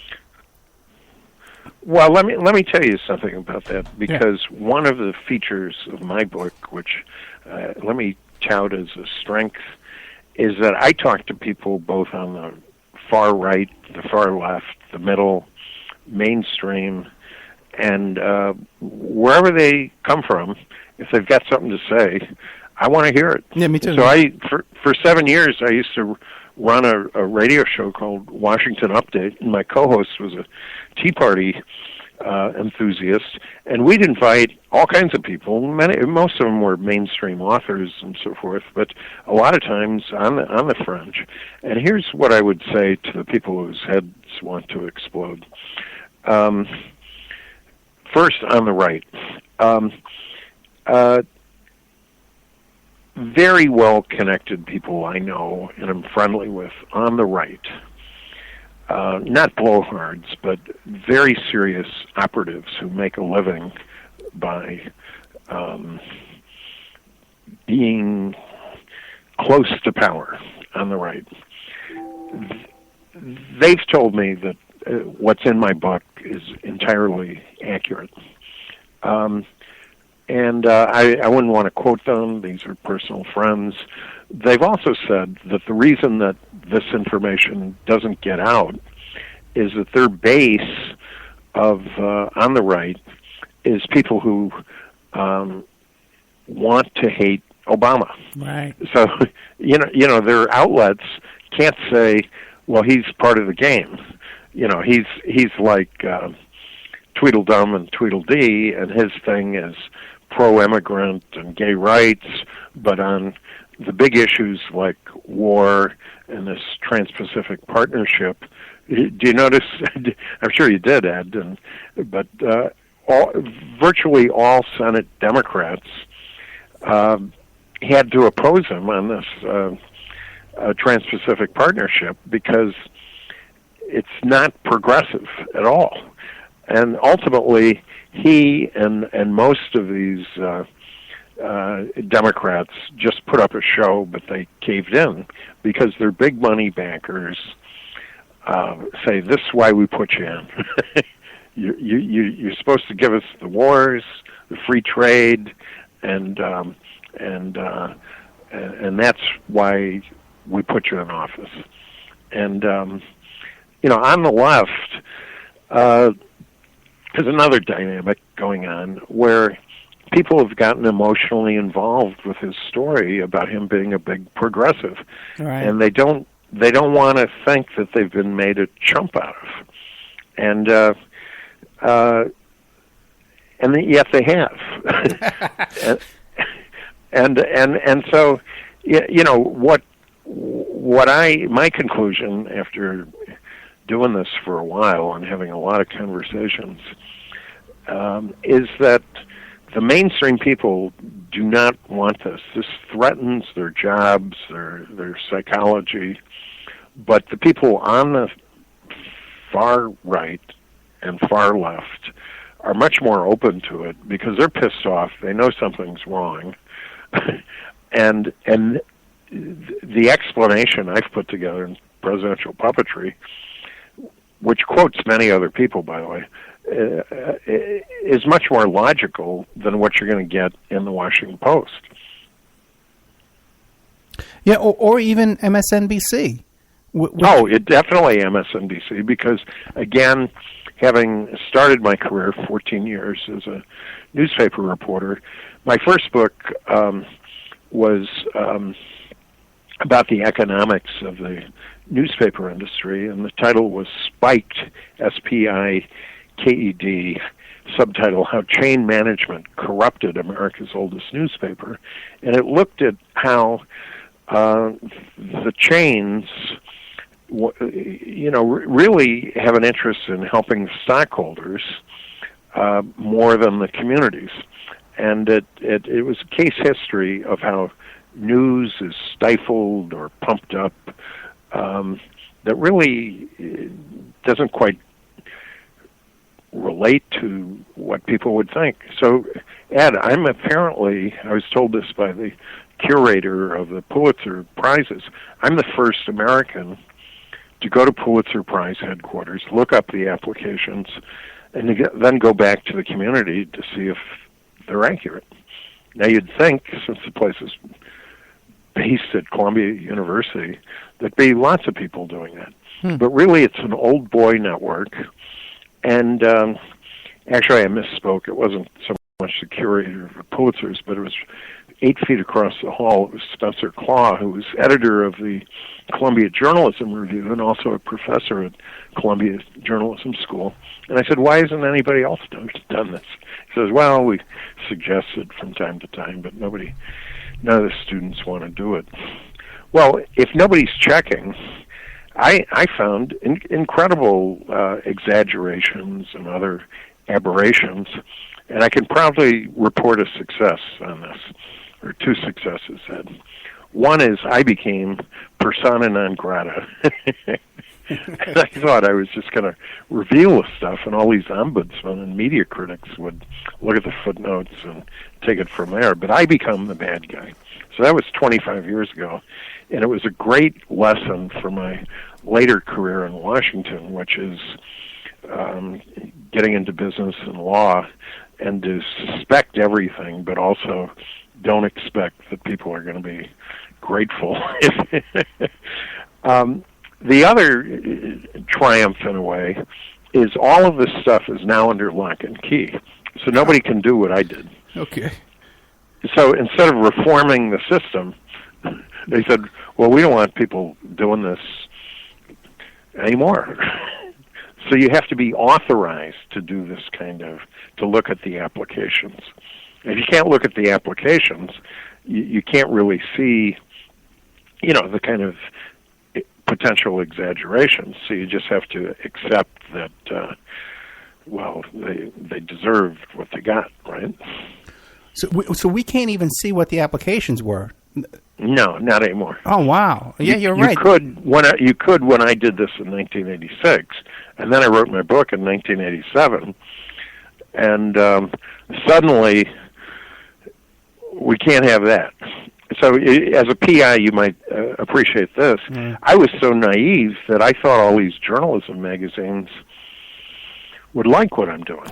Yeah. But instead, none of them would report any of this. I was just going to do an article, and they all basically told me the same thing. You seem to be making serious allegations about Pulitzers and things, and we can't print anything unless it's independently confirmed, and we don't have any personnel to confirm it, so goodbye. And so that's when I wrote a book, which was its own news peg. And I'm thinking, all three of these journalism reviews are associated with major universities. Why can't they find somebody, a professor or student, to check it out, since I documented everything? But that's the way it works, Ed. And then here, I love the way, I'm getting maybe a little backwards in time, but I'll come up to the present if you like. But, I still remember what the Columbia Journalism Review wrote about me. A very left-handed compliment. They said, he's the kind of reporter that every publisher hates because he knows where all the bodies are buried, and he brings a skeptical, harsh attitude. And I'm looking at this, I think, wait a second. First of all, what does my attitude have to do with it? Two, I'm actually a fairly gregarious and pleasant person. But more important, isn't the question, why are there dead bodies? As opposed to what degree of happiness I have that I know where all they are. I mean, what do you think? That's a good one, yeah. Yeah, you would think but so. But you see, right? that's the attitude that they had then. And again, it's prepared me for to be reasonably successful in business here in Washington, but also to be ready to take the blows on this kind of much more heavy-duty research. Now, you've uncovered connections to CIA with the other candidates as well. Yeah. Well, I've actually mostly looked at presidents. So let's start with the Bush family, because we're likely to have Jeb Bush here. But people... the conventional wisdom is that George H.W. Bush got involved with the CIA in 1976. He served for a year, and that's it. But actually, it's fairly easy to document if somebody looks that in 1953, his company, Zapata, was another CIA front company. His co-founder of the company was involved for much of his career with the CIA, including publicly. His name is Thomas Devine. He's still alive. Love to interview these guys, but they're not talking. So you basically have President George H.W. Bush, fairly soon after he got out of college, is involved with the CIA. And in a big way, because his company was called Zapata Offshore, and one of the things they did was oil exploration in the Caribbean. You think, well, okay, sounds kind of boring, right? Well, what's going on in the Caribbean? For one thing, it's kind of like being in the import-export business. It's a great excuse to go traveling all around and poking your nose into different dictatorships and movements and acting like a business. And by coincidence, that's not really a coincidence, the Bay of Pigs invasion was called Operation Zapata. And think if you're exploring the undersea of the Caribbean around Cuba, how many maps you're going to have, And you start looking at this, as I have, and one thing leads to another. It's all documented in books, and it's a little like Mike Springmann's book that, checks out as far as it goes, but nobody takes it to the next level of, MSNBC or even the Amy Goodman show. Yeah. And you were talking about that in the last hour, and I can say that, one of the ways that that control is exercised is to, let shows like hers deal with a certain level of liberal topics and get people outraged within narrow confines. But there are certain things that you don't go, like anything we're talking about, anything that Mike's talking about, the JFK assassination. All of these things are strictly verboten on even the so-called liberal shows, and we can now see, and anybody could look them up, some of the documents that explain why. And if you look at the funding, it's all there. It's just that people are busy, and if they're not listening to a show like yours, they're not going to know where to look. Yeah, I agree with you. Democracy Now! And these shows, they get that funding, that we don't get.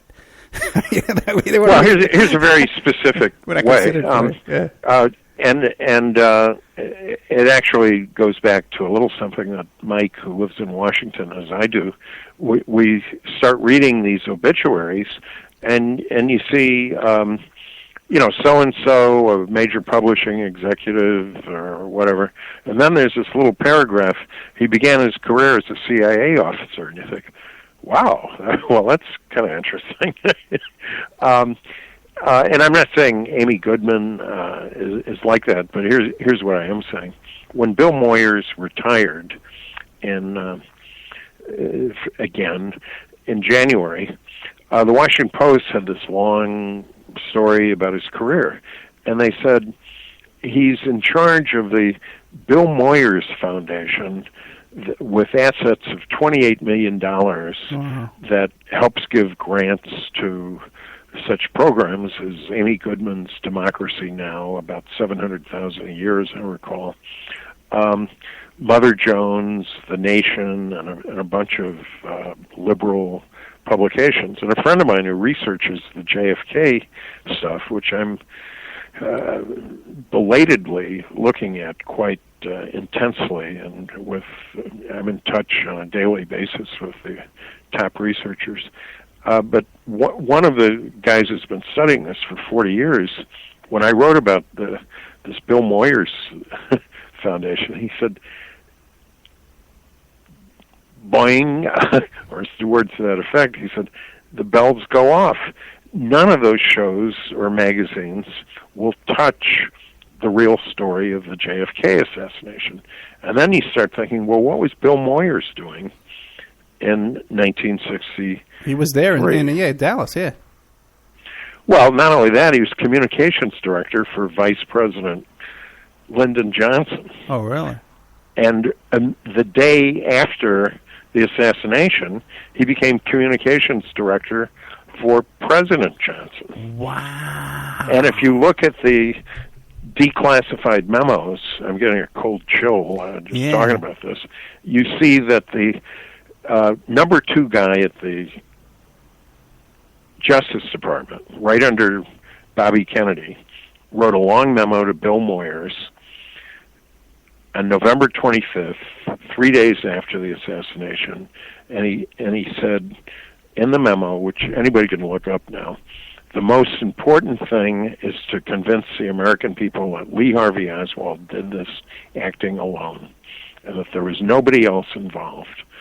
And that's what we're working on. I'm paraphrasing here, but people can look it up. And so once you come to believe, as I have, and I explain a little bit more why, but once you come to believe that there was clearly a cover-up there, I won't even get into, unless you ask, who did it and why, but there's clearly a cover-up. Oswald couldn't have been acting alone. If there was a cover-up, Bill Moyers was in charge. Mm. Yeah, in effect. And so he's never written a book about this. You know, he's a very eloquent guy. He's a former minister. He's done a lot of good in the world. But the one thing he will not talk about in any depth is this. And this is a big stinking deal. This was his biggest breakthrough, was, you know, orchestrating, let's not use a loaded term, even though I did, cover-up. Let's just say the news coverage of the Kennedy assassination. He's the guy. And whatever else he's done, he will not talk about that. And the Bill Moyers Foundation that's helping the Nation, Democracy Now!, and PBS and all these people has a vested interest in not having them talk about it. Well, let's get into that for a second. What is your conclusion on the reason for killing JFK and who killed him? Well, I've written we haven't talked about this, but I'm the editor and one of the founding directors of a investigative reporting organization called the Justice Integrity Project. Okay. That was, we've done a 24-part series of a reader's guide that started out by, you know, listing all of the important books, no matter what their conclusion was, Warren Commission, whatever, and all the important movies and perspectives. And gradually, as I've learned more about this, and I've now got almost 100 books on the topic, we get more interpretive. And I'll give your listeners an advance look at one of our next columns, probably be 25 in this reader's guide. And it takes a look at all of Lee Harvey Oswald's jobs, basically. And it turns out that there's very, very solid evidence that every single one of them was a front. And that, you know, he's a former Marine, but, and they say, well, he's a loner, he's a Russian defector, the communist and everything. Well, here's another way to look at it, almost like the Obama situation. If he's a Marine and he's gung-ho and they tell him what to do, that's what he did. So let's look at some of his jobs.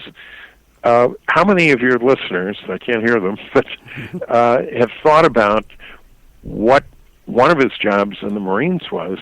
He worked on the most secret spy program in the entire United States, the U-2 spy program. So he was over at Japan as a radar technician, helping, you know, the coding and logistics for the U-2 spy plane. And this is before anybody knew about it, when Francis Gary Powers was shot down over Russia. And so Oswald defects from the United States under very suspicious circumstances, if you look at it, and he brings over a bunch of stuff about the U-2 spy plane. And that could make him look, in a sense, like the biggest traitor you could imagine. But one of the things about intelligence is they often like to dangle something that people want to get. So, you know, the Russians knew that there was a spy plane, but they didn't know much about it. So here's this guy that comes over, says, I worked on it. I can bring you the codes. Now, Ed, I'm sure you've seen the movie, and most of your listeners have. Remember the movie From Russia with Love? I think it was the second or third one. It's the one where the beautiful Daniela Bianchi, the Russian interpreter, pretends to fall in love with James Bond. Yeah, okay. And she's going to bring him the decoding machine. So James Bond and the M and all these people, they kind of think there's something suspicious about this. But they figure, well, a chance to get a decoding machine. and so Bond goes off to meet her to get the decoding machine. That's the same thing in reverse. We send Oswald over there with the YouTube spy stuff, and the Russians are thinking, well, we'd kind of like to get this, but what's the story here, By the way, let me tell one more James Bond thing. The author of that, Ian Fleming, turns out to have been a top-level guy in British Navy intelligence. So he was like assistant to the director of all British naval intelligence during World War II. Think of how high up that is. Yeah, right. And so this stuff that's James Bond is not just some author making it up, but like a lot of this stuff, it's coming right from a guy, Ian Fleming, who was involved in doing it. And here's one other story, is that before he was writing the James Bond stuff, or while he was doing it, Ian Fleming went from British Navy intelligence to becoming European editor for a major news syndicate called the North American News Alliance, which was actually funded by British intelligence. So here you have a news organization that later syndicated, like former President Harry Truman's columns and so forth, that's basically run secretly by intelligence. By the way, every single thing that I've said is either documented on the justice-integrity.org website and or in the book Presidential Puppetry with its 1,300 endnotes. So, what I'm doing, I'm connecting the dots of things that other people have done, but run into the kind of brick wall that so many writers on this do. They get to a certain level, they think, holy cow, I've got this, but it doesn't go anywhere. Yeah. So, but you're convinced it was CIA that killed Kennedy and Johnson. Pardon me? Your conclusion is it was CIA that killed Kennedy and Johnson?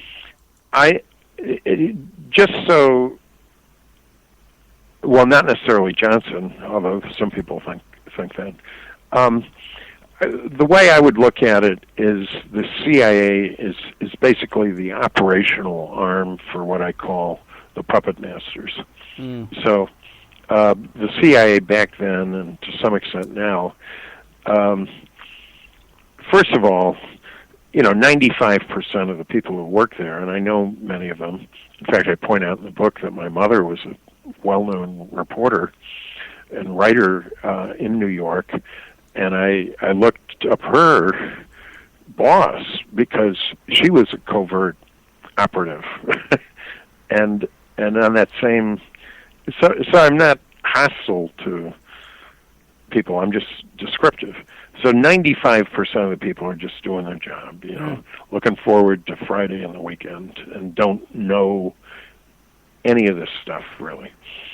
But at the very top levels, people like Alan Dulles, who was the longest-serving director, and some of his successors, their background is Wall Street lawyers, and serving the highest level of oligarchs at the Rockefeller and Harriman level. So they're basically stewards of what the tiniest, richest people in American history want to do. So while, and to go back to answer your question, it's my belief that certain rogue executives at the CIA helped orchestrate the killing using mafia and other sharpshooters, set up Oswald as a patsy, got him that job at the Texas Book Depository, and but the people who really, really wanted it done, for the most part, weren't even in government.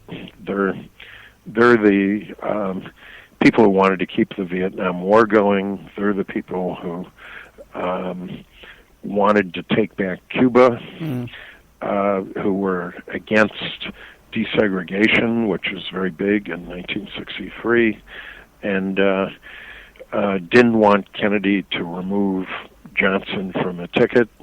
And Kennedy was going to end the Vietnam War, which had 16,000 people, and he had issued an order in October 1963, just before he was killed, to start the phase down.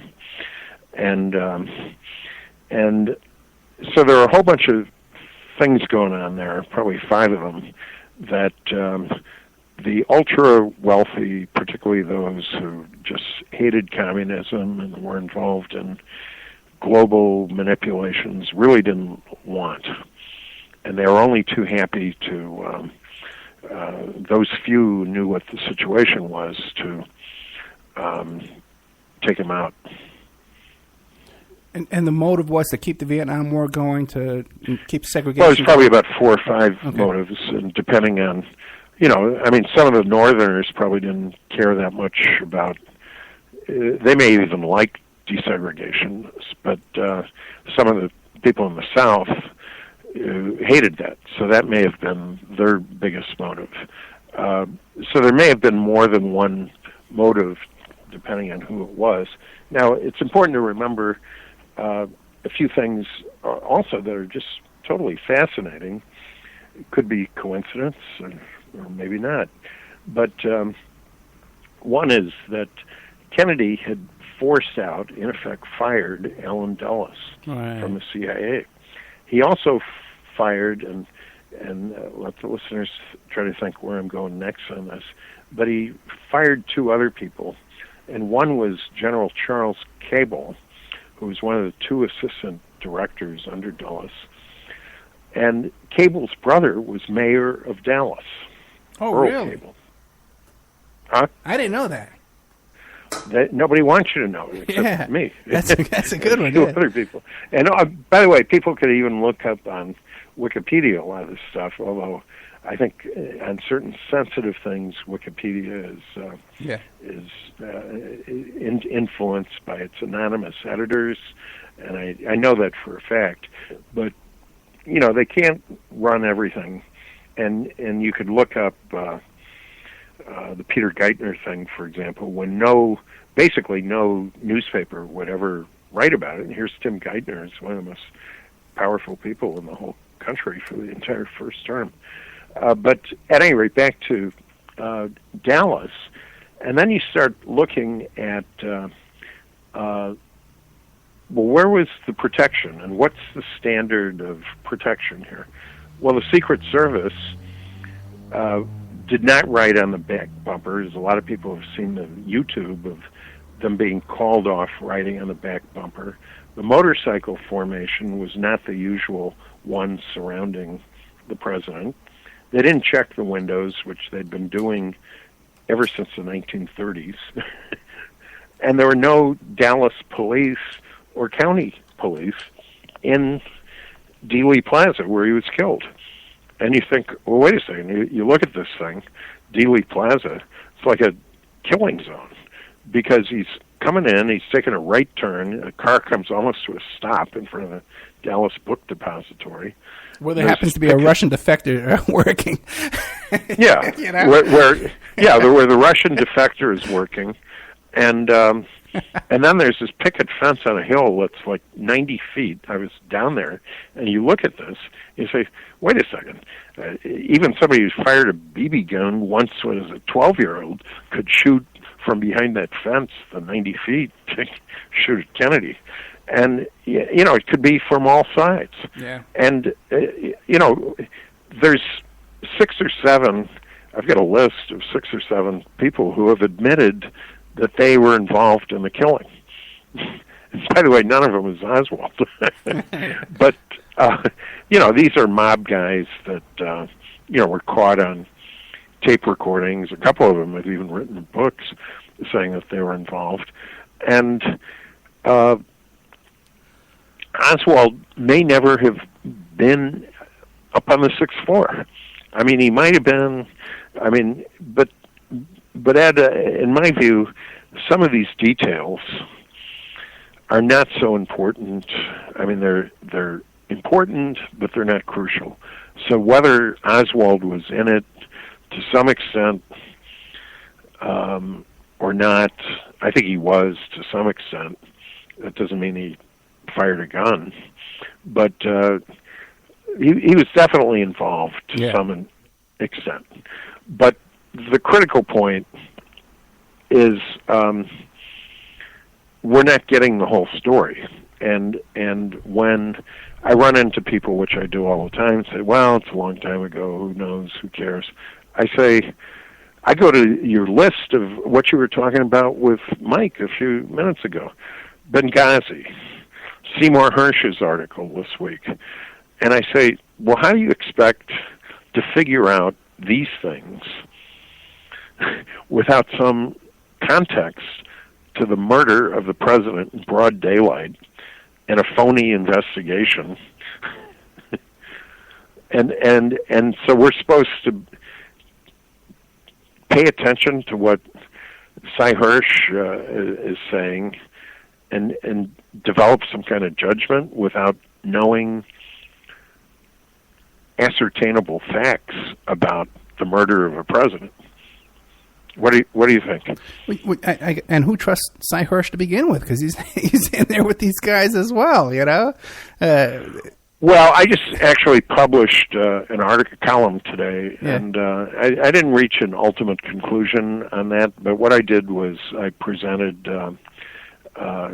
his story and hot links, and then arguments pro and con. And here's what I would say. I've known him for years. Okay. We used to work in the same building at 1140 Connecticut Avenue when I was in business, but I respected his work, and once or twice I invited him up to my office, and we chewed the fat. And I saw him just 2 weeks ago, and I'd given him a copy of my book and asked him what he thought about it, and he was kind of busy. It was a big lunch, and he was gracious about it. But he's working on his own stuff. I would say he's very courageous. He's definitely got sources, but in this current environment where yet another former CIA officer went to prison on spy charges just this week, that all of us who work in this environment are taking some risk, because anybody who's in the room and who actually knows what's going on would go to prison if they talked with any of us. True. So we got to be at least one step away from reality, and more likely 2 or 3.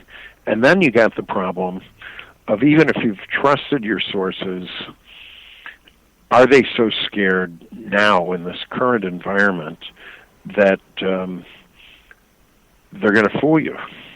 So even if he had 2 sources, and by the way, I quoted somebody to this effect, even if he had 2 sources, how does he know that the 2 sources have not are not ignorant of certain key facts, or haven't been pressured to fool him? Right. Hey, and that, by the way, happens all the time, and that's why we've got to know history. Real quick, Andrew, because we're down to like the last 2 minutes. Now, okay. We have another hour, though, if you want to hang out and take some phone calls and keep talking. Oh, I'd love to. All right, great. But sure. We're going to be dropping 2 big stations. We're going to be dropping PSN, and we're going to be dropping Talk Superstation. So if there's anything you want to, how can people get a hold of you? How can they get a hold of your book? That kind of stuff. Well, great. Well, first of all, my main site is justice-integrity.org. It's a daily website of news roundup and investigative news about this kind of thing in the media. People can write me, andrew.kreig, Kreig, at gmail.com is one of the easiest ways. And if they're interested in the book, presidentialpuppetry.com, it's on Amazon. I think almost every review, except 2 out of 48, is 5 stars or 4. And here's the last thing as people leave. We're talking about a lot of dire stuff, Ed, and there's reason for people to think I'm gloom and doom, but actually, the last part of the book is what people can do that's realistic if they want to understand the news, not just watch it and complain about it. And the lesson in 20 seconds or less here is just what you're doing, which is, support independent radio, civic groups. The individual means nothing, but if you join a group and invite somebody you like, me, you, Ed, or somebody to be a speaker, this can all make a very positive difference. And so I'm quite hopeful if people take action in their own interests. Okay, great. So this was our guest tonight. We're going to be dropping a couple of stations. We're with Andrew Kreig. If you're listening in on Spreaker or iHeart right now, we're going to be dropping and restarting a new show on Spreaker and iHeart for editing purposes. Just a little technical difficulties we're having tonight. So we'll be right back after this with more of Andrew Kreig.